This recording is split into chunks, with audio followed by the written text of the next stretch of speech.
Whenever you make a choice or a decision, does it come from fear or does it come from love? Daniel Dzikowski, transformational well-being coach and professional speaker. Every single time you experience an emotional charge which feels unpleasant, in some way you have misperceived reality. There's something that you've seen about that situation that is in some way untrue. We may find someone will insult us and say a certain thing and we will act a certain way and we'll say, no, they said this, they called me a name and I'm angry because of this. The question is, when we go more deeply into the reasons of why we are angry, what is it? And when we go deeply into that, we start to see there's a part of us that has misperceived or misunderstood, or seen things in a way which is untrue.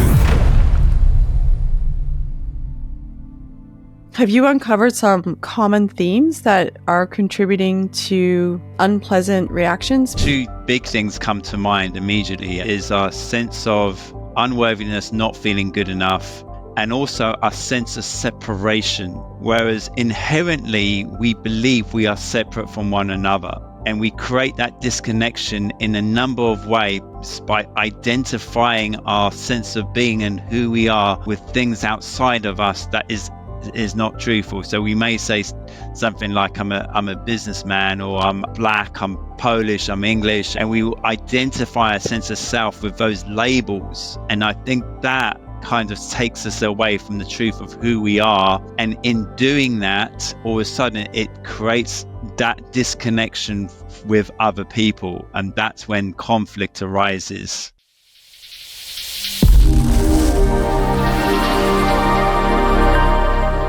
Bonded by Science, proudly presented by Noble Blocks. So Daniel Dzikowski, thank you so much for joining me on Bonded by Science. I am very much looking forward to hearing how you went from corporate to adopting the phrase of letting go, and why you are so focused on, helping humanity generally. So I'm really, really curious to unfold that story today. So thank you so much for joining us on Bonded by Science. And my absolute pleasure, Shelley. And yeah, it's quite a journey, one of inner growth and sort of coming up across challenges as well, personal challenges. Yeah, and hopefully your listeners are going to gain some benefit from what I have to share as well. Yeah, so we have some of our listeners are coming from various across the landscape, from different parts of the professional world, I guess you could say.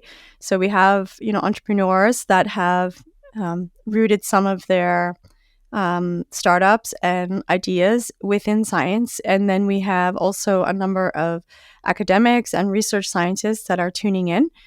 And then we also have another unique population, which is those that are interested in blockchain technology and how blockchain will also start to open up new avenues for scientific achievement, but also for other barriers in science that it's breaking down. But I'm sure we'll get to that in our conversation, because I know that you are also very familiar with blockchain and the communities that surround that technology.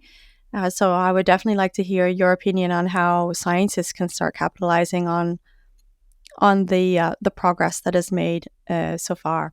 But let's start with going back in time. So when we met initially, you had mentioned to me that you were as corporate can be, and now you found yourself in need of a different lifestyle. So could you just describe your original corporate experience, and then maybe lead us into that trigger moment? Well, I don't know if I was quite as corporate can be, because there was always a part of me that was resisting that. I didn't really like the politics involved in large corporates, so I actually decided to start up my own business.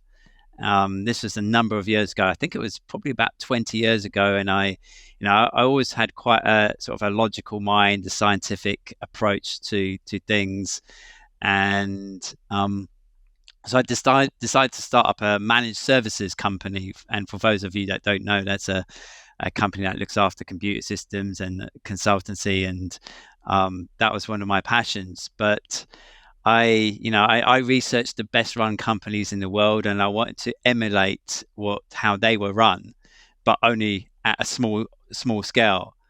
But I found that the more research I did, the more I realized that, they're really good companies, how they're run. They're very unique. They do things differently. They're very transparent. They're very open. They take great care of their staff, and it's all about culture, really. And knowing this, I thought, that's great. That's wonderful.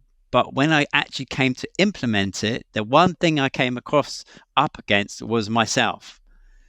And this was the challenge, because a lot of what I learned was very unique and involved giving a lot of responsibility and accountability to your staff. And in doing that, there's a lot of fear that comes up, especially if you're the owner of a business.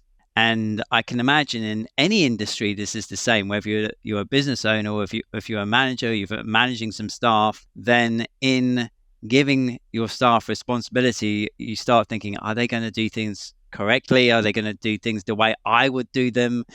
And often we find that's not the case, and that very rarely happens. So I started to realize, okay, how can I trust the people that work for me to do the right thing? And I realized it's all really about yourself, and coming face to face with your own fears and your own limitations. And that's one of the things I realized, okay, this is what I need to do. And how am I going to do this? And this was started very early on in my business career. When I started my company, I realized I'm going to have to do some of my own inner work. So when you say come face to face with yourself, you also mentioned the word fear a couple times. If we unfold that angle, because I'm sure there's more than one, if we unfold that angle, is it the fear that, the people that you have, brought onto your team, they will not do the job as you said, they will not do it as well as you, or that they will just simply take wrong decisions and then you lose a client? Or so if you were to unpack the fear a bit more, what was your fear initially? Do you know what? It was a bit of everything. It was the fear that they would lose, make the wrong decisions, and therefore it impact clients in a negative way. It was the fear that they wouldn't, perhaps respond in time, or it was the whole spectrum of different fears that we face. And I realized they were just my fears, and I needed to deal with each one in turn. Or that's the approach that I thought, okay, how do I deal with this? How do I deal with these emotions that are coming up within myself? Because I'm quite a sensitive guy. I'm not like normal men in certain respects. I'm not like a butch macho guy. I need to find a way of handling those emotions in the best way possible that would empower myself to give back to my colleagues in the best way possible. So I set about that journey, finding ways in which to do that. I guess in some ways, if you are finding ways to manage your own fear, because that fear will just consume your energy, consume your time. And the reality is that if you have it or you don't have it, it doesn't change the reality of the circumstances around you anyways, right? So it's just an emotion, and you acknowledge it, but it doesn't change like how people around you are going to behave. It doesn't change external factors that you can't control. So I suppose in some way, if we were to be, really plain here, it would be saying like it's a time management tool to overcome your fear, or maybe not overcome them, but learn how to process them. Because having them, I would say, is still a healthy reaction. Like, you don't want to ever lose the ability to have fear. It does serve us well in some scenarios, but whether or not that fear is actually misplaced is something that can be debated. So, did you recognize that if you could manage your fear, that would then like free you up? Is that why you chose, or was it something else? Was it because you felt that you would just be a happier person, or was it really just the ambition to have a successful company and have more time to run that company? Yeah, I mean, I think to be honest with you, when I really truly looked into it, it was a question of, yeah, it was to be honest with you, if I managed my fear, it had an impact on every aspect of my life, not just in business, but with my relationships, with my sense of well-being and my own happiness. And ultimately, I came from a very challenging childhood, so I had been conditioned to suppress all of these emotions, and I hadn't been, as kids, where we naturally know how to release and let go of our emotion. But gradually, society teaches us to hold on to this fear and not to express it in a safe way. And we kind of have this buildup of energy, this buildup of emotion, and then we see the world through the lens of that emotion. So if we hold and suppress our anger, then all of a sudden we see an angry world, because the anger is held within us, and the lens that we see through is the lens of anger, or the lens of guilt or shame or sadness. And this affects our happiness, this affects our interactions with people, and affects our business. So it was the whole everything. When I started to see it, was originally, what could I do to improve my business? But then all of a sudden I realized, oh my God, this impacts every aspect of my life, whether it's my relationships with my mum, my wife at the time, my daughter, everything. So would you say that you see more clearly now? I would say I have released a lot of underlying emotions, and my vision about what is true has improved. And this is the thing: when we see the world through the lens of the emotions, we don't see it clearly, we don't see it truthfully, and a lot of times we respond in a way which is not aligned with truth. It's aligned with a distortion, a distorted reality, and that reality is distorted by our emotion. I would imagine that you have developed certain mechanisms to help let go of some of these emotions that would cloud our judgment, that would, stop us from seeing the reality of a situation, whether or not we really want to see that reality or not. Because sometimes, there are coping mechanisms that people have built up in order to actually, avoid seeing things as they are, because sometimes the truth isn't pretty. Not that we need to go down that dark path, but some of the mechanisms, did you develop them on your own, or was that also part of your research journey? There were mechanisms and that I developed on my own, but there was also stuff that I learned from other people that had done this work. Now you can use sort of the traditional approach, and they give you certain tools that you could use. But really, for me, it was a question of introspection and being completely honest with where I am at in my journey and what is happening outside of me. So, for example, I'll give you a small example in this, where you see something happening. Like, one of my clients recently said to me that my neighbors are plotting against me. Okay, and she has a specific emotional response to the story, my neighbors are plotting against me. And I wanted to know, is this true?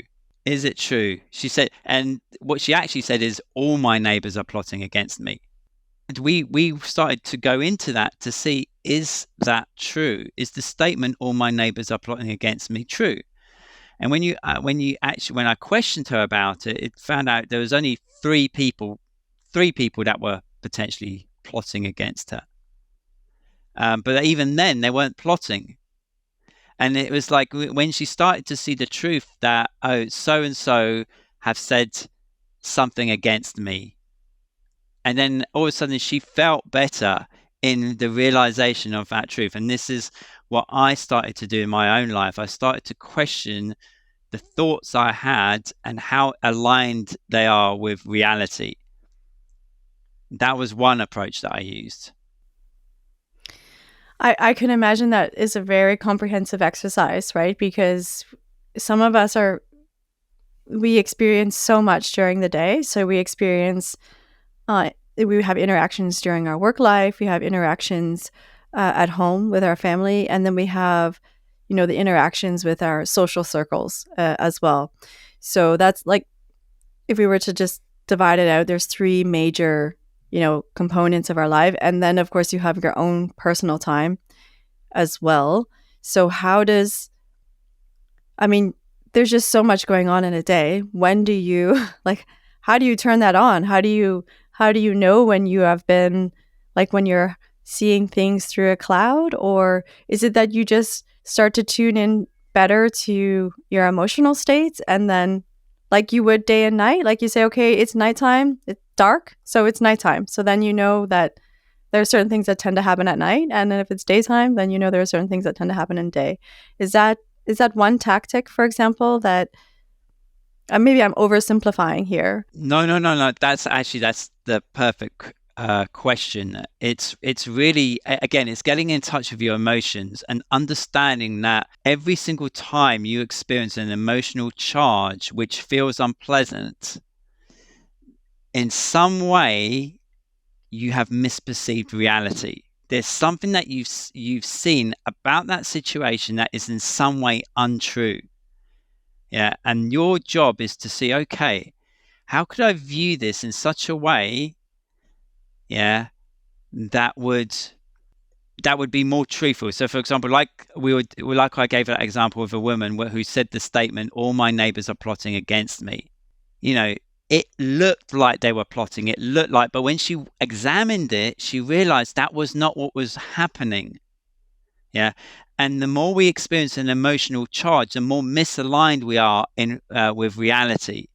Now, you may think, okay, so what happens if There is a plot. Like, what happens if someone really is plotting against you and you're like, oh no, I'm just emotional. so yeah.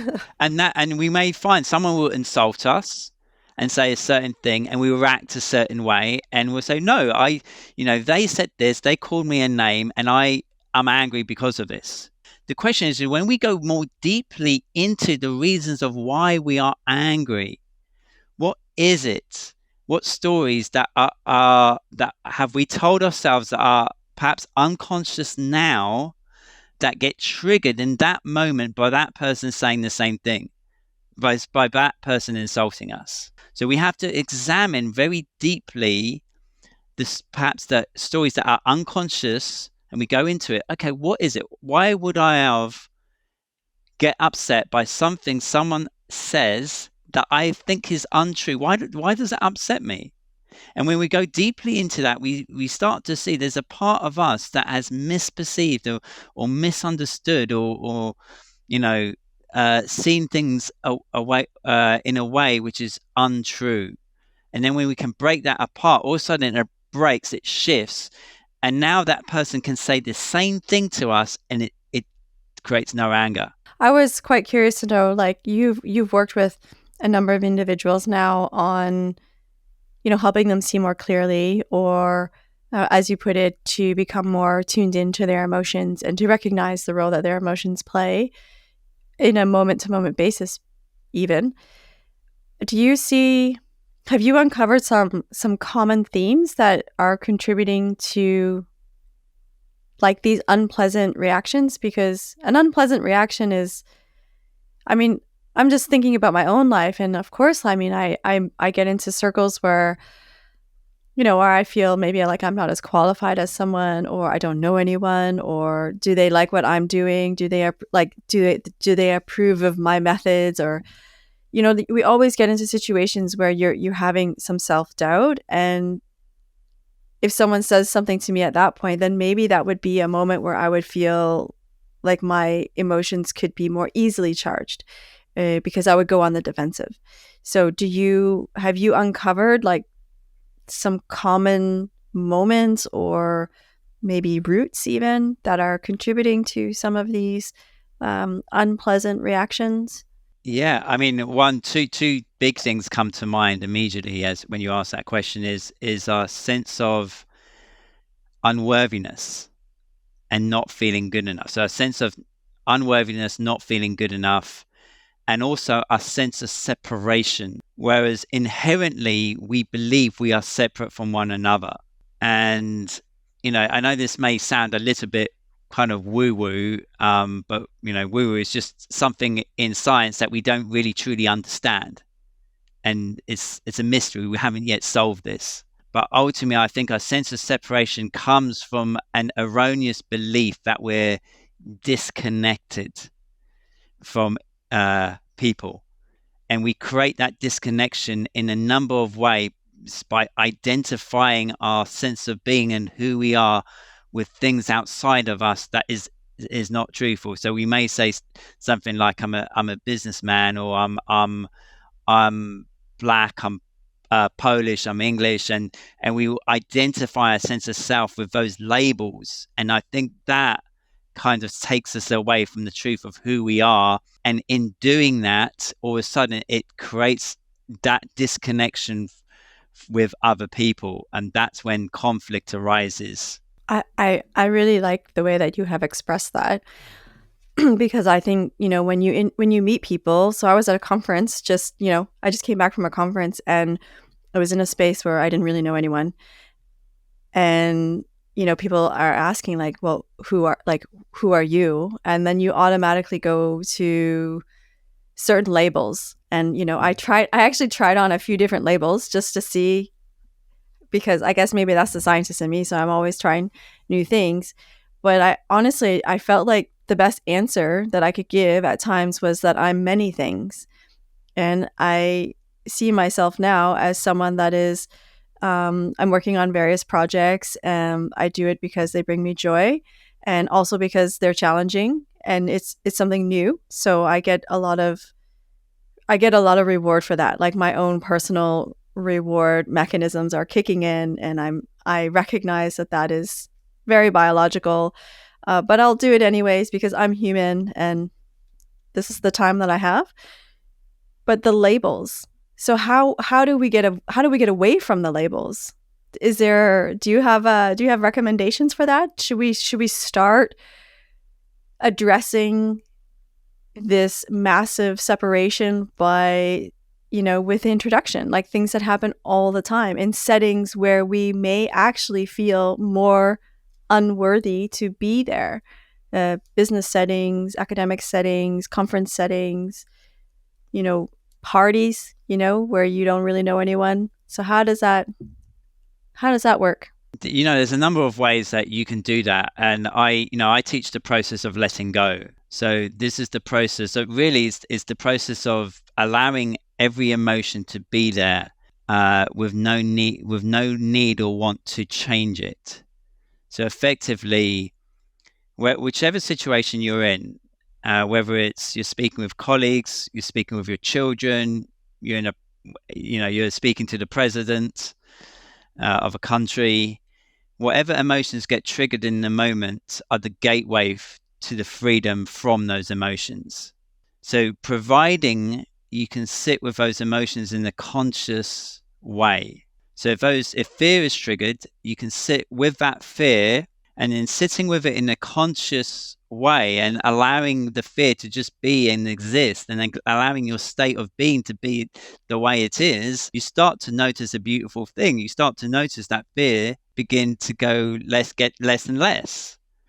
And all of a sudden, when it gets less and it starts to dissolve, now all of a sudden, the way you speak to your children or the way you speak to the president doesn't come from fear. Now it's all of a sudden, it's like you're just relaxed. It's fine. And you can use this in any situation, even if it's working on a specific, let's say, for example, a scientific paper, and you're working on a paper, or you're trying to work something out.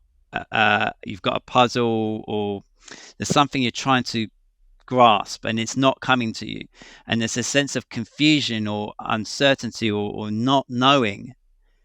By sitting in the energy of the not knowing or confusion, you allow that emotion to be processed.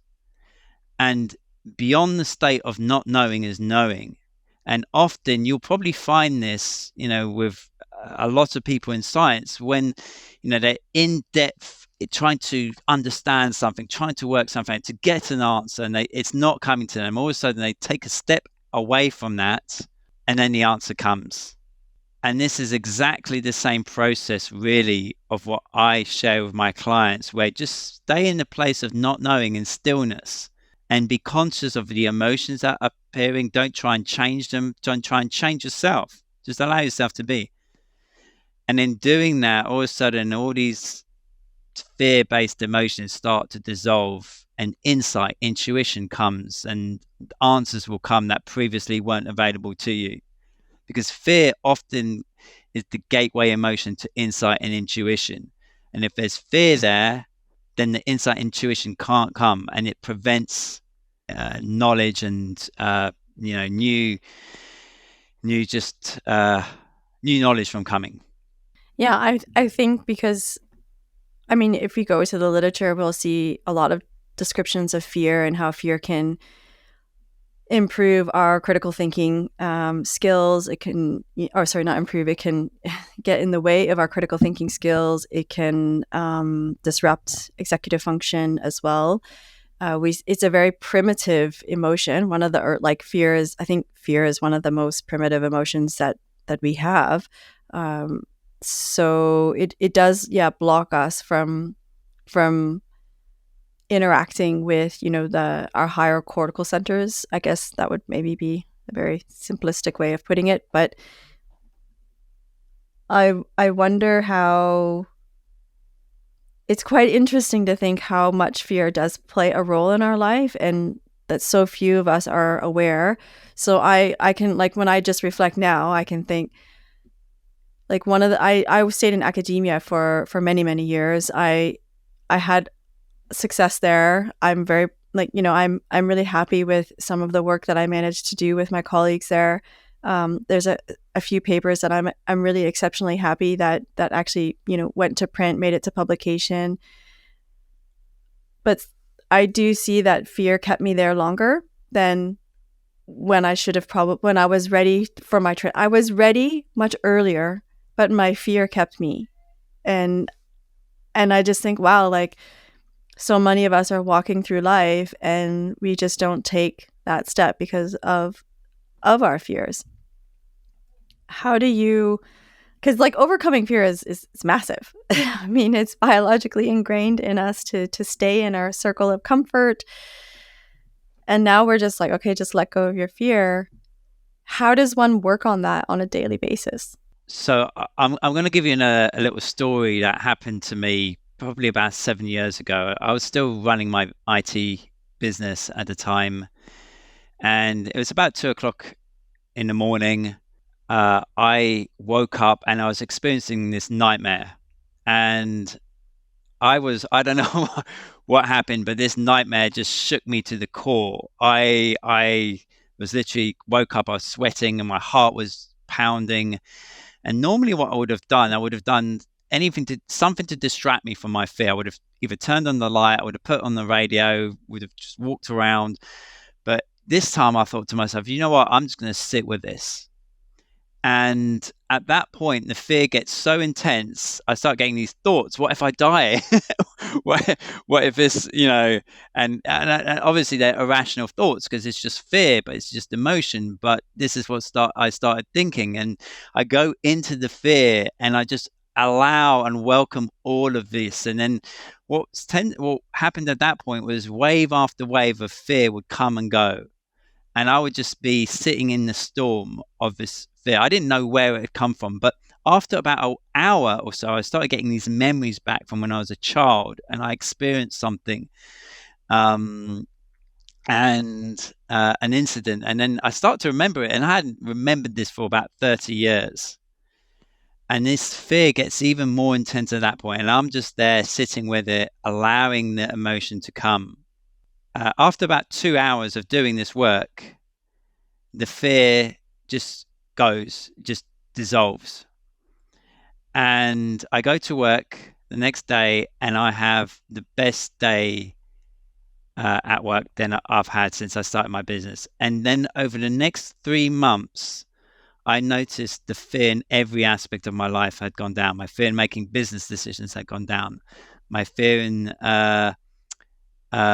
speaking with difficult customers, even my fear in public speaking, and especially the fear in speaking to my ex-wife, because I had a fear there. That's funny. And that had all gone down, and I noticed the change. And I even noticed that I had a fear of going into a pool and swimming, i.e. fear of drowning. And I didn't even I didn't even notice it previously that I had that fear. And when I went into the pool, I started thinking I feel differently. And then that's when I realized I was less afraid. And at that point, I also saw how much fear everyone else was carrying, how fear impacted every aspect of their life. And that most of people's decisions come from fear. And in not clearing it, the decisions they make, the choices they make, aren't also always aligned with what they really want to do, their authentic self. It's funny that you mentioned the swimming pool, because I have this like strange fear that there's always a shark in the pool.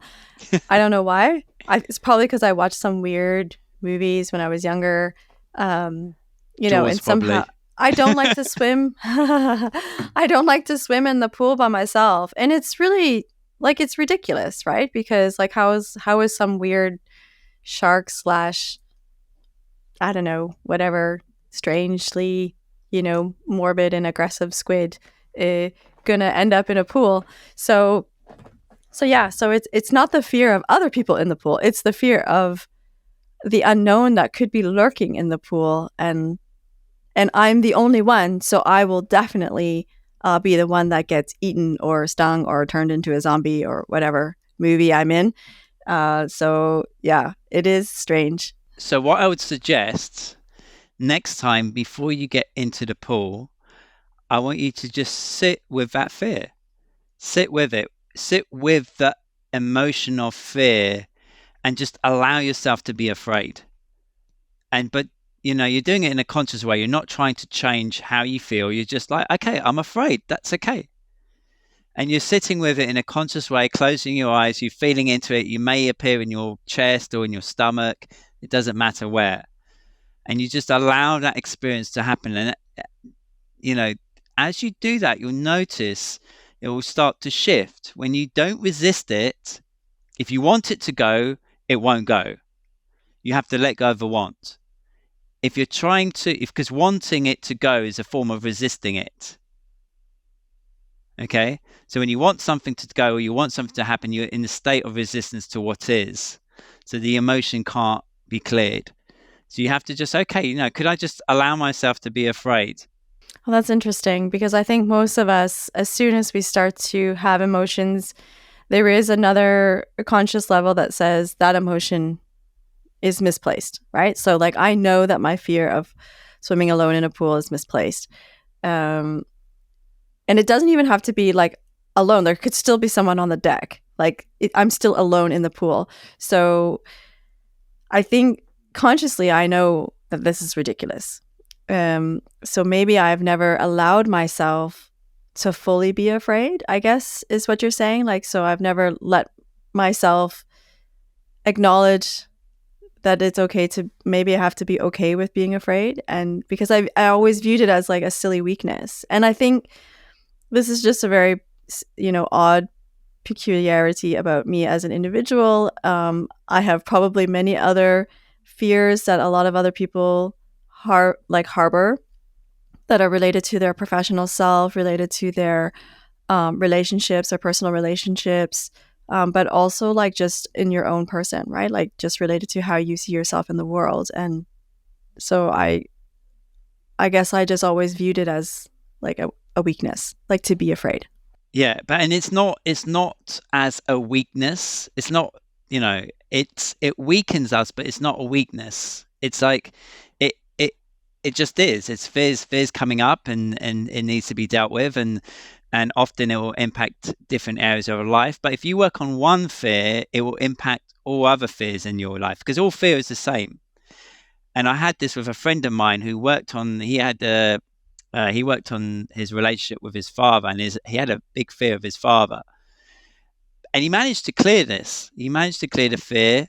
And about 4 weeks after he managed to do this, he calls me up and he says, "You know what, Daniel, since I worked on my fear of spiders, my fear of my dad, my fear of spiders has disappeared completely." So once he cleared his fear of his father, as a consequence of that, his fear of spiders lessened. And I'm pretty sure other fears in his life disappeared as well. Because all fear is ultimately the same. And as you work on one area of fear, then you'll find another area of fear disappears, and it all gets lowers. And it's the same with every emotion. I guess there will be a biological substrate for that as well, right? Because there are certain parts of the brain that are become more active during various emotional states. And if you work on, activating those less, or maybe it's not about activating them less, but it's about activating other ones instead. So there's two ways to probably approach that. Because there is a biological substrate for our emotions. And I think people forget that, it is something that we process. And then we have the conscious perception of, I'm afraid, right? It's the same conscious perception of feeling fatigued. So your body, like you're running or you're swimming, hopefully there's no sharks in the water, you're swimming, and your muscles will, they'll start to be spent, basically. So you will not process oxygen as efficiently anymore. And your brain will register this information eventually, but you still have the conscious perception of that. And then when it happens, you say, I feel tired, even though that information is actually redundant, right? Because you already felt it, you already perceived it, but then you'll say to yourself, I feel tired, or I'm getting tired now, or I'm out of breath now. So there is a biological substrate for our emotions, and there is then the consequent perception and the acknowledgement of that state, whether it's like a physical state or a emotional state. So just to recap where we are now, so when we find ourselves thinking, I'm like, you feel that you're nervous or you're afraid, then now we actually have to say, okay, I am afraid, acknowledge that, and then just like embrace it fully.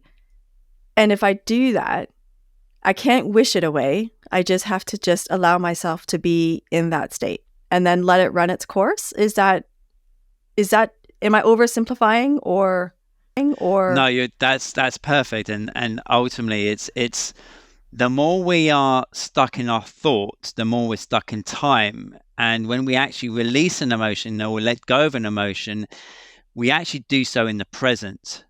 Yeah. So, when we're fully in the present, our brainwave is in a specific state. Yeah. So I think when we're thinking a lot, our brainwave's in high beta. But when we're in the present, it goes down to alpha, and then further down the spectrum of brain waves, I think delta and theta states, and that's when we're more in the present, and that's when we can truly let go. But if we're stuck in the realm of thought, we're stuck in time, so we cannot let go of the emotion. Yeah. So, and this is, this is where we go into the realm of meditation and, breath work and mindfulness, where we follow our breath to get us into the present moment, to change our brainwave state so that the letting go of the emotion becomes more effortless. That sounds very profound. So because what I like what you have done here is that you have connected the overthinking, because I definitely see myself as someone that overthinks, that I'm letting time, like I'm never present, or how did you say, like I'm stuck in time? You're stuck in time, yeah, through thought. I'm stuck in time. Yes. And because I'm stuck in time, I never truly live. Is that the that's a different aspect, but yeah. Could we leap that far and say, if you're stuck, like if I'm still dwelling on something that somebody said yesterday. Yeah, you're in the world of imagination. You're not in reality. Yeah.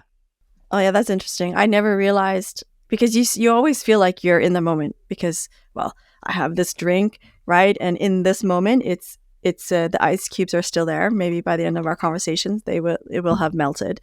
So that to me is a present. That is an environmental cue that I'm in the present. But my mind is stuck in time. So I'm technically, one could say, two places at once, which makes it a much more interesting conversation, if you ask me.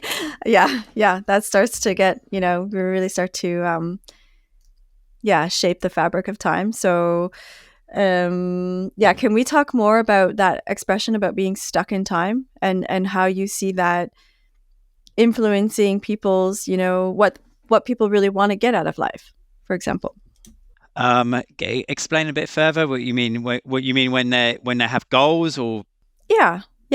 So being stuck in time, how you have seen that, well, for yourself even. So, and the one individual that you worked with that had the fear of his father, and then once he addressed that, then other fears started to diminish. So when those fears become removed, have you also witnessed other people being able to achieve the things that they think that they want to achieve? Yeah, and often it's our suppressed emotions and what is hidden within us take us down a specific path. So, for example, we're conditioned by society, by the people around us, often to go down a specific path, and that's not always aligned with what we really want to do. We may want to provide help in the world or work with animals, but society and the conditioning of society takes us down a specific path. But once we start to heal and start to let go of these emotions through either meditation or inner work, and we find that we can no longer live in a world which isn't truly us. We want to do the things that our heart desires us to do. We want to make a difference. We want to live a life of purpose. And often when we have a lot of suppressed emotions, a lot of fears, we don't live a purposeful life.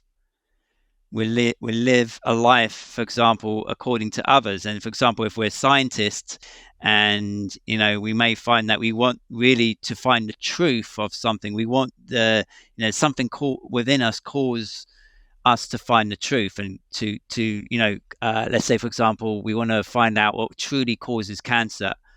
But our fears will cause us to go against that. And perhaps maybe, there's a lot of companies or that are for-profit companies, and instead of finding the truth, we find that we get involved in how do I put this in such a way where we're not aligned with the truth. We're just basically we're doing it for the money. Yeah, I mean, I definitely think this is a worthy conversation. So, and I just want to, before we go down this path, I want to just make clear that I do not believe that for-profit companies have to have like a negative agenda. So there is something to be said about a company that is running in order to maintain and provide services that we can benefit from. Companies need to keep a healthy budget. They need to be able to withstand things that are beyond their control, and healthy budgets allow them to do that. So I am a firm believer that those two things can be aligned. It's more like I have a problem, or I get frustrated and annoyed, or, probably many emotions, where I think when people are just taking too big of a scoop, right? Like an undeserving scoop. And that big scoop comes at the expense of, other people's hard work. So I really like it when credit is given where credit is due. So if we go to the scientists now, that is, they want to find the truth to, what causes cancer, or, the closer way to, treat a certain type of cancer. It could be anything. I do see that in order to fit in, many scientists have to follow the narrative and And that sort of like it's shaped, like the path has already been shaped for them, right? So the blueprint of the genome has been already, laid out. And so they do end up having to go onto that path because they feel, and I truly believe that they do it because they think that, well, they'll manage that narrative while still trying to solve the truth, right? So it's like you agree to take on the hardship because you think that you'll be able to keep those two things separate. So I understand why scientists sometimes accept conditions that they know are wrong or, that cause others to suffer, because they still feel like they can manage getting to that truth. So, and now what you're putting out is that, we would lose ourselves in that process the moment we stop being true to ourselves. Like, or maybe it's the moment that we accept to play the game. That's when we're not really being true to ourselves anymore. Yeah, but the problem is sometimes in order to survive, we have to play the game. Or it feels like we have to play the game. But do we have to truly? And the path of truth, I think, is a much harder path to take.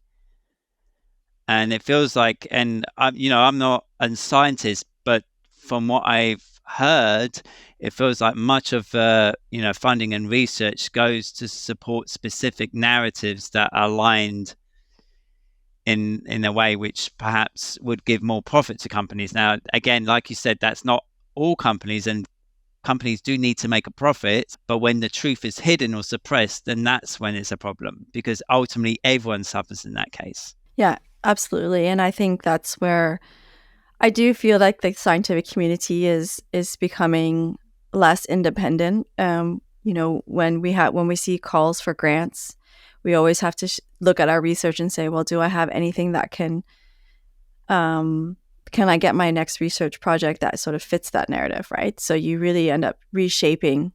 Like, you could be developing a process that would, address how to learn more about cancer.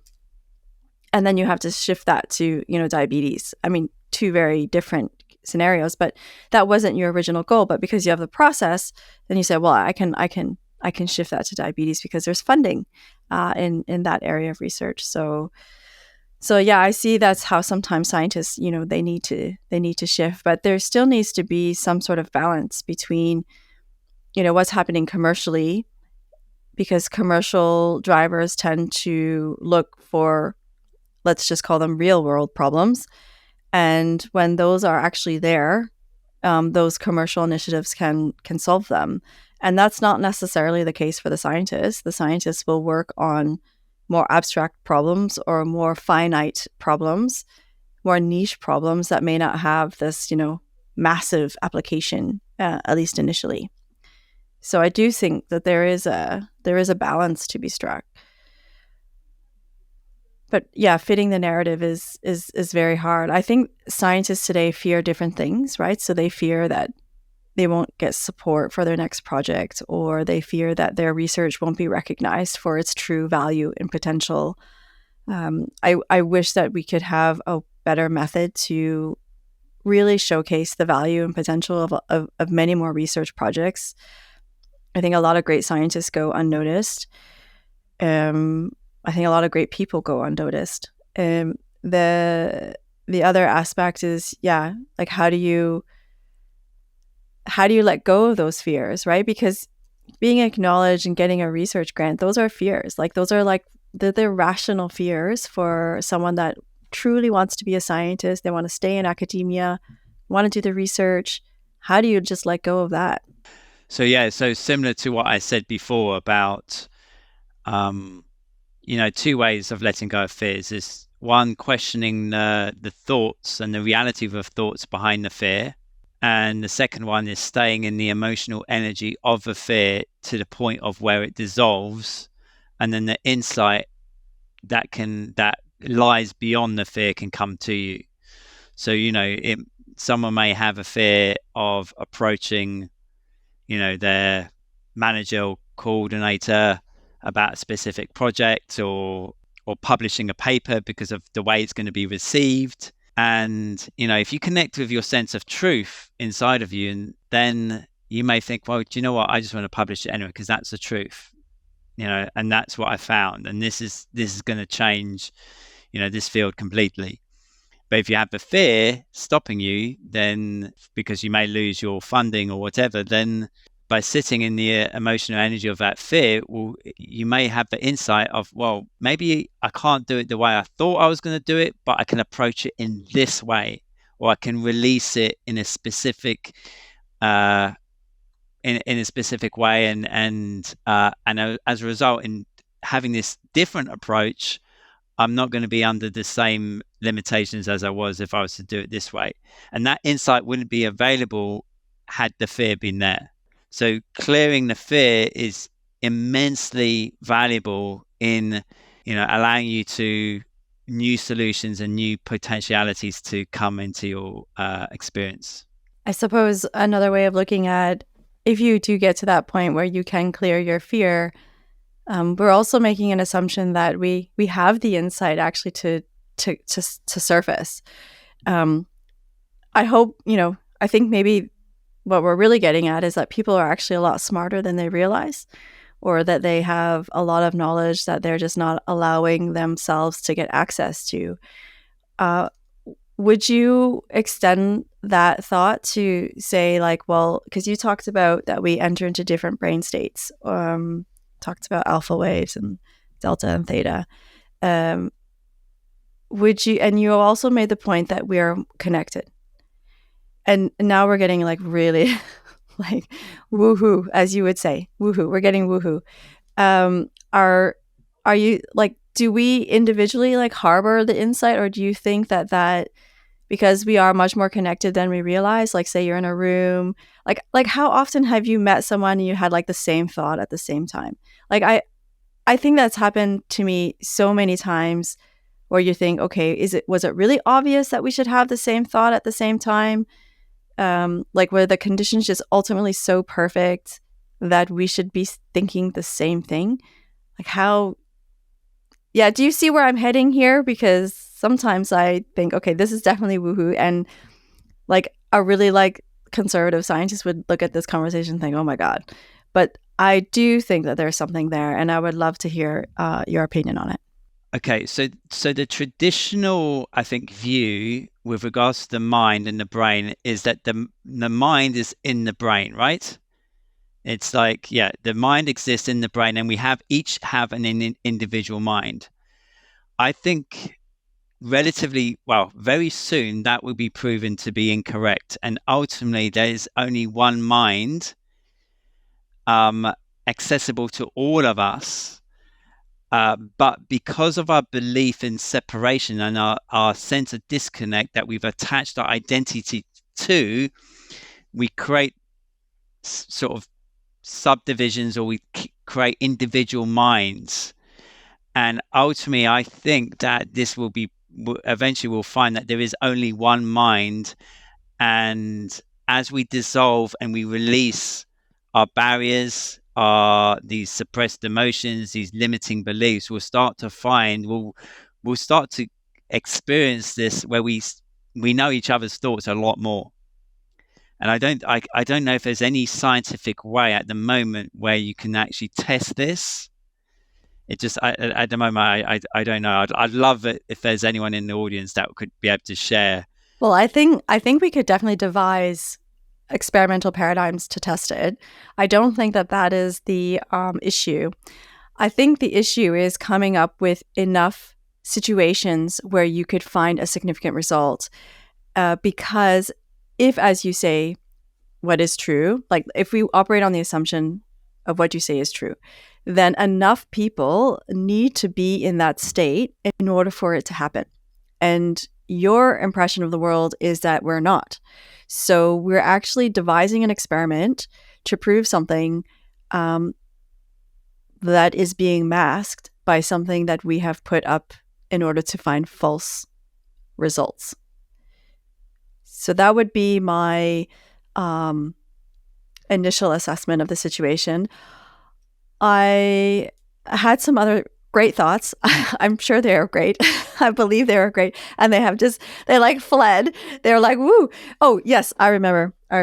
Because, there's a couple things here. So as you were speaking, I was thinking, okay, wow. So if we entertain the idea, and I'll just call it an entertainment for now, if we entertain the idea that there is one mind, and that would also indicate or signify that we are just part of that mind, and we are then not the center, right? So it's more like the mind is using us to execute. Whereas the other view could be that you are the individual, you are your own center, and you are accessing the mind. So you become an extension of that in some way. You're still connected, but you become like an independent yet connected extension of the mind. And then the third idea that I was thinking as you were speaking, so I was clearly stuck in the past as you were speaking because I was thinking, and I was like, wow. So like if some of our great thinkers were in the mind and accessing the mind, and if we were also able to access the mind, this like global consciousness, so to speak, then that would mean that, I could be friends with some really amazing people, right? So I could suddenly I could start having conversations with like Elon Musk or whomever I particularly admire at that moment in time. So I think that should be enough incentive for us to let go of our fears, because the ability to actually interact with other great thinkers I think that is actually fascinating. So I would love to entertain this idea. I think I'll think about it for the rest of the day, probably more.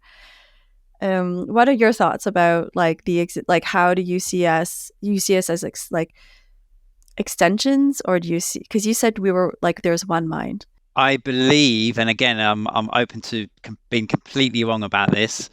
I believe there is one mind. I believe that there is, but I sense, again, like I said, I sense a separation disconnects these minds. Well, we create individual minds, and but I think science will end up proving that there's just oneness, or one mind, one, and it's just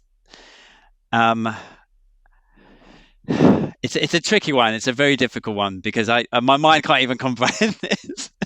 I would argue actually here that I don't think it will be science that will it won't be some scientist that says, I proved the mind. I think the way that the mind, if it's true, and I'm trying to stay objective, even though I find it absolutely fascinating, it will just happen, right? It won't be something that someone proves. It'll just be there, like the moon was just there. So it's just something that you'll just recognize is existing. Yeah. There may be a individual realizations that happen, and I think maybe at some point it will happen gradually individually, that will start to, one person here will start to realize it's all just into this interconnectedness, and they'll understand that at deep level, and then gradually there'll be at some point there'll be a tipping point where I think maybe humanity will start to see this. So now if we go even further and we go and we entertain this idea of the mind, then what is our purpose, right? So if you think about, if we are as interconnected as we are, what was the purpose for us, even having any sort of division in the first place? Does that make sense? That's a very deep question, and maybe the purpose of having division was to realize our interconnectedness. I don't know. You're asking questions way beyond my understanding here. Well, I don't think anyone has the right answers, and even if they did, we would never know because we're just not at that point in time. But yeah, I definitely think it's something to consider, because why would we divide out initially? If we were a collective conscience. Yeah, maybe the dolphins have been trying to tell us for years and we still haven't figured it out. So that just gave me a really great idea for my next comic, but that's funny. Okay. So how do we then, what's the best way to go about helping people? So if we want to free up people from their fear, we can tell them that it will bring them to a new state of enlightenment. It will remove, hopefully, I don't want to say bad, but poor decision making. what is the like, if they're on their, like if they're listening now, and so you said like the one thing that you said is like, if you're having like a supercharged emotional response, then you really just need to like let it process and allow yourself to feel that way. Yeah, that's probably one of the most important things you can do. And it's also to notice your sense of disconnection that you feel with people. And I mean, people and situations. So, for example, I've noticed in my experience in life that the people that tend to be the most happiest are the ones that truly feel connected with others. They feel they're, you see them all the time. They're the ones that, love knowing about you. They're like really like fascinated. You'll meet them and it's like they're your best friend and you've only just met. And there's certain individuals you come across. And whenever we feel a disconnection with someone, it's showing us that, okay, there's something about us, about the way we've perceived that person, that individual, that creates a barrier between us and them. And as soon as you can get in touch with that emotion, because there will be an emotional charge that corresponds to that disconnection. And when you can allow that emotional charge to run its course, you may find that underneath that is sadness and grief. Because whenever we experience grief, is always the gateway emotion to connection and oneness. So as men and as women, we're told to hold on to this grief, not to allow the process to run its course. So I think humanity is carrying this tremendous amount of suppressed grief that creates a sense of disconnection with us, with people, with animals, with the whole world. And I think that as we start to get in touch with that, in different ways at different times, and we start to process that, we start to become more connected. And the way we communicate improves, our ability to see things again improves, and it's all interrelated with fear as well, because we may have a fear of connecting, let's say, with Asian people or with Black people or with French or Spanish. And that sense of disconnection separates us and allows, and this will happen in a workplace. There'll be some people in your workplace that you feel more connected with than others, and you'll think, well, it's them, they're an idiot, or they're not very nice to work with, they don't treat their staff members well. But in taking responsibility for your side happens when you get emotionally connected to the feeling that arises, and clearing that, all of a sudden you find that maybe all of a sudden that person changes in response to the work that you've done. So I know you said earlier that the work that you've done doesn't necessarily have an impact outside of you, but when we do this deep emotional work, we find that all of a sudden people that were perhaps less friendly to us now all of a sudden open up to us. So it's doing that, on at an individual level with different things in our life that starts to open up the gateways to becoming more connected with the world around us.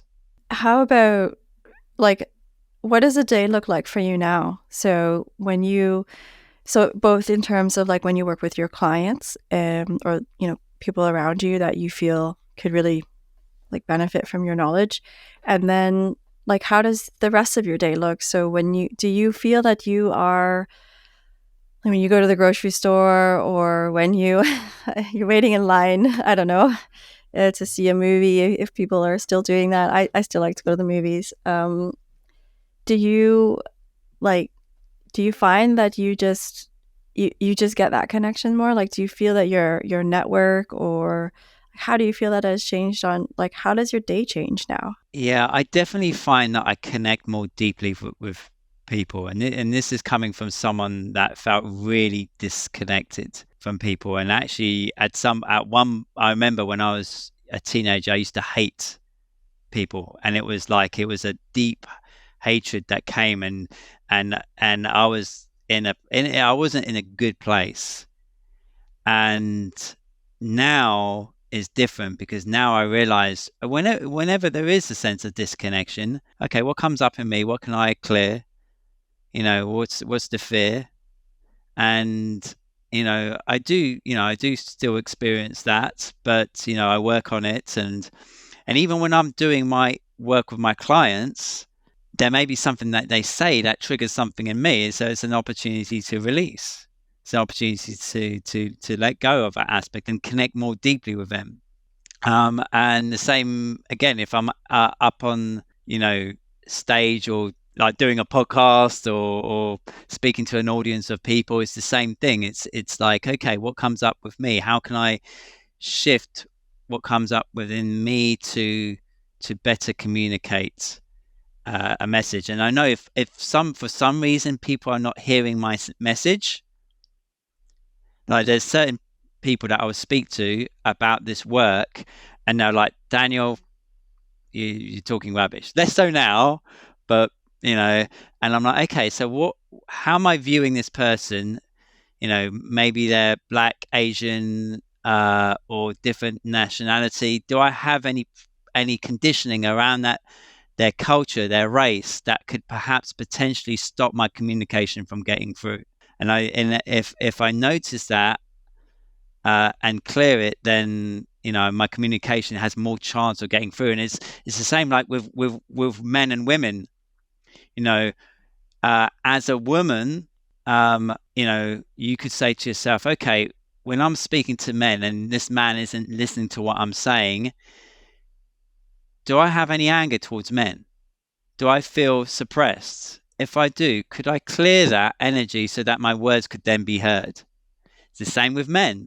When you're speaking to a woman, if a woman's not listening to your conversation, what programming am I carrying towards women that could potentially inhibit my communication and from my words from getting through? And we'll notice when we go along that these programs do exist. We do have, these judgments, or these, at the extreme case, it could be said it's racism, or but at a low sort of mild intensities, it's more like maybe judgments or fears. So what fear do I have of Norwegian people, for example? Maybe I have a fear They were of pretty vicious Vikings, so yeah, maybe it's something I learned in a history lesson long ago that has ingrained into me and solidified at the emotional level. And when I clear that, all of a sudden my communication with Norwegian people improves, and they're more friendly towards me. Yeah. I find Norwegians extremely friendly. Yeah, so do I. I love them. So, yeah, they're great. I feel like the language is like they sing. So I find that they have a lot of the same like tones and like fluctuations that we have when I speak English back home. So I'm from Canada. So yeah, and it was actually a Dane friend, my husband's friend, best friend, that pointed that out to me.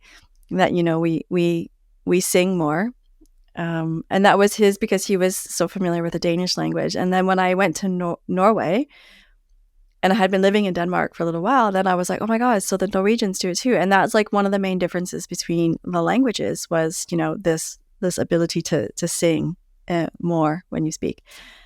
Tangent. That sounds like a nice ability to have. I don't think we have that in English, or just. Yeah, I think we do. I think we're just accustomed to it, right? So it's very normalized for us. But when it's not there, it sounds flat. So it's only the absence that makes it present. So yeah, so I think that was when I realized. So what's the next step for you? Are you writing a book, or are you gonna like join like more podcasts like after this one? Are you going to like I know you do public events, right? So you do public speaking. So what is because now you're like you feel like, I know what it's like to feel like you really have a truth for someone, like, and you think, well, if I can just equip people with these like 5 skill sets, then they'll be well on their way. And because you have experienced it yourself, you've seen it work in others, which I think is the best motivator and it's the best sort of encouragement to know that you're on the right path, is when you see people transform in front of your own eyes and you're like, oh my god, like I actually have something that works here. I need to share it more. And I feel like that's where you are. So what is your plan? Like, how are you going to? Yeah, I have friends of mine that say, Daniel, you should write a book, yeah, about your experience, not just about, your because I share a lot of stories with my audiences, and um, so yeah, so I mean, ultimately, it's literally to get out there more. I feel this work it would be great in the scientific community as well, but also in the corporate business world as well, because people carry a lot of suppressed emotions. It's coloring their perspective of life. So yeah, for me, it's just to get up on stage more, get on more podcasts, and get around to writing a book as well. Yeah. Well, I definitely am a big believer in like the podcast and getting like small like doses of your work out there. I can see why like to reach larger audiences in more like conservative environments. So like I'm going back to corporate here. Um, why you would need to always bring in some of like the scientific basis or the credibility for what it is that you're doing, because you're really trying to extrapolate from, what is considered like proven knowledge. And that's always going to be hard. It's like regardless of what area you're working in, if you're sort of beyond the science, then you always need to somehow find a way to bring whatever science there is to support your case. And I'm guessing it sounds like that maybe you have experience that this is something that you have to navigate or maneuver. To a certain extent, yes, because ultimately, they corporates are and businesses in general are always about, look, we want to make sure that if you come and speak to our audience, we want to know that what you're talking about is sound and that it will work. But a lot of it is really just, common sense. And when you actually look into it and you understand that, if you have a CEO who's an angry person, he holds on to a lot of anger. If all of a sudden he clears the anger, then he's going to be more of a nice person. He's going to make better decisions. Everyone's going to be more comfortable around him. And it's really sometimes as simple as that. But then you do have to, they do like, okay, back it with science, back it with case studies, etc. And I think by now I have enough case studies working with groups and individuals to show that this stuff works at a very, very deep level. But again, it depends on the individual. It's always because not everyone's ready to look at their feelings, and that's okay. That's fine. You don't need to. Anyone who's listening to this podcast now doesn't need to do this work, and it's completely up to them. And if they're not ready for it, it's fine. And there'll be other ways of perhaps transmuting the emotion, but maybe through music, maybe through exercise. But again, you want to know, does it get to the root cause? Does it really go deep down at those deep-seated programs that need to be cleared? Oh, I was sort of reflecting on, why do we harbor the anger in the first place, right? So one thing is to say we are harboring the anger. Another way to approach this is to say, why do we harbor it? Because the why is actually super interesting as well. Is it, why do we age? Why do we, and those are big questions that drive a lot of scientific investigations. So, why do we harbor anger? Why don't we just let it go? Have you ever entered into a discussion around that? Yeah, I've done this for myself as well. There's certain moments in my life where you feel angry about certain things, and you're like, why? And the one thing I've found, the reason why something happens or why you hold on to this usually comes after you've let go. Oh, the reason of why. Or the reason why, like if we truly knew the why of something, then if we truly knew it, then we probably would have let go of it. But what happens is what I've found is when I've been sitting with something and all of a sudden it's shifted of my the anger's gone or the shame or guilt, then the insight about why it existed will come to me, but not before. And this has happened a lot of times for me. The insight comes afterwards and not before. If I'm sitting in the emotional energy, but if I'm working it out intellectually about looking for the truth, then that's the other approach. So you're looking for the truth through your thoughts, and then you're sitting with your emotion, allowing it to dissolve. That's two separate approaches. Yeah. Okay. So I follow your explanation in the sense that what you're saying is that the why actually can be different. Like the reasons why you hold the anger can be different across situations. And my question, the way that I originally was thinking, was why do we hold it at all? So regardless of the situation or the circumstances at which the anger manifested, why do we, like, more of a biological question? Like we talked about, that there is a biological substrate for, emotions and the generation of emotions, and then, the conscious recognition of those emotions. There's plenty of studies to validate that. But why do we harbor it generally as, like, why does our heart pump, right? So it has a pretty practical answer.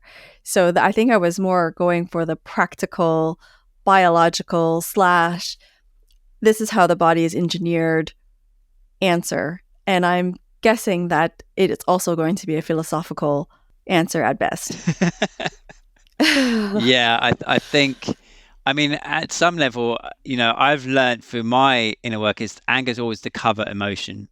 It's defined as an emotion, right? Anger is defined as an emotion. Yeah. But it usually sits on top of some other deep-seated emotions that potentially are difficult to deal with and we don't want to look at. Yeah. So, and that would ultimately point the cause of our feeling that way back to us.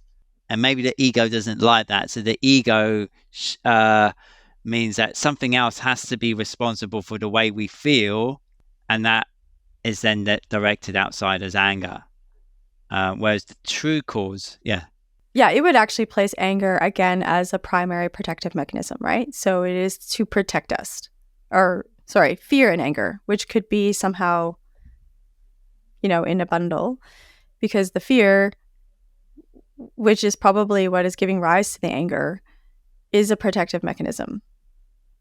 Would you put it at that level, like saying, okay, so when we're not ready to process, like, the real reasons, then we layer it with anger or fear, because those are our protective mechanisms. They are coping mechanisms.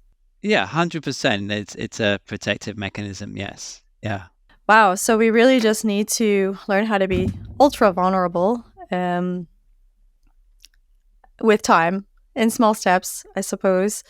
I think people don't want to be taken advantage of, and I think, unfortunately, our society has stigmatized kindness as a weakness, and I think maybe that could also be what is prohibiting people to allow themselves to feel and be connected with, right? So it's about, one thing is to say that someone has an ability to connect with others, and then there's the opposite side where people are just really closed off and they don't want to, or they haven't allowed people to connect, right? So I think it's important in that case to ask yourself, because people, okay, kindness is weakness, but ultimately, is your kindness coming from fear or is it coming from love? Whenever you make a choice or a decision, does it come from fear or does it come from love? Now, if your kindness is coming from fear and you're only being kind because you're afraid that to be unkind would portray you in a certain light, then it's certainly possible that you can be taken advantage of. But if your kindness is coming from genuine love and from strength, then it's a different energy of kindness, and it's much harder for people to take advantage of. And again, the more you clear, the more you let go of, the more your ability to come from love and strength and become kind, and the kindness comes from that place, the more that's going to influence your life in a very positive way. And it's much harder for you to be taken advantage of, when you don't have as much fear and anger within you. It's yeah, that's really well explained, because it's like you're not looking for any reciprocity. Yeah, you're not looking for anything in return, right? So then it doesn't matter as long as it's come from a genuine spot. Then for you, the outcome is exactly the same, right? You've given it, it's there, and the receiver can do what it is that they wish to do with that. Yeah, So, yeah, exactly. Yeah, that makes a lot of sense. Very logical, actually, which is nice because we have to tone down our woohoo, right? So we need to keep it grounded. Yeah, but I do like those two words paired together, like, love and strength. I think they really they lift each other up at the same time, right? So it's like they really cast a positive light when they're positioned side by side. Yeah, love and strength. Yeah. Maybe that could be your book title. I don't know. Could be. I don't know. I'm still yeah, who knows? Who knows? Yeah. All right. Well, Daniel, do you feel like I have asked like the right questions, or no, sorry, let me rephrase that. Do you feel that I have pulled out some of the deeper issues? Is there any question that you think that I may have skipped? Because I know we plan to let this unfold very naturally, and I'm really happy that we did that. But have I missed a critical question that you think, oh, I would really like to get this out? I'm putting you on the spot right now. Yeah, at the moment, nothing comes to mind. I think we pretty much covered all the bases of this work and what I do, and I just want to thank you for doing that and asking those questions, because there were in-depth questions. And it was an absolute pleasure, really, really a pleasure. So I'm for anyone that's listening, this is like a Friday afternoon, and so I get to sit through the weekend thinking about a lot of things, and how I will address the next moments of my life. So maybe I don't necessarily have to work backwards, but what I can do, what I got out of this is that the next time I'm in another moment and I feel emotionally charged, I feel afraid or even nervous, I guess, or angry, then that is the opportunity for me to address what's happened in my prior, in my history. So it's not that I have to sit and think about my history. I just can use my next moments to work on that, and then to see how I can let go of my fear. And I would, I think we should try and have a follow-up, maybe in a year's time, where, we see where you are with your book, maybe talk about some new use cases, and I would be happy to report back to you on how this has impacted my life, because I think it will. I really do. And I think, thank you for that. And I think, you hit the nail on the head. Oh, something dropped there. It was a nail. Yeah. Yeah. You're spot on with how you address it. Is we don't need to go back in our past to be able to clear our stuff, because the present moment brings us situations, brings us people that trigger what's within us. And when we can understand that, ultimately everything happens to help us in some way, and when we can sit in a conscious way with those emotions, and they start to dissolve and to be clear, all of a sudden we lead a life which is more joyful, happier. We get on better. We're more creative in our endeavors, and things just flow a bit more effortlessly. Yeah, I definitely think that's really painted the picture of a FOMO, so the fear of missing out. So anyone that does have FOMO, definitely think that they should start addressing that FOMO, or the fear, in the first place, because it sounds to me like we are potentially missing what it really truly means to live, and to be human, and to be, what does it really feel like to be connected? Yeah. I think many of us probably have very tight social circles, right? Because relationships, they require time. But if we were more connected, then maybe it would be a completely different experience. And yeah. I think that will happen. Yeah, I think it will too. I think it will. All right. So, well, Thank you again. And yeah, we'll be in touch for sure with, part 2 of this conversation. Thank you very much, Shelley. Shelley, it's been an absolute pleasure.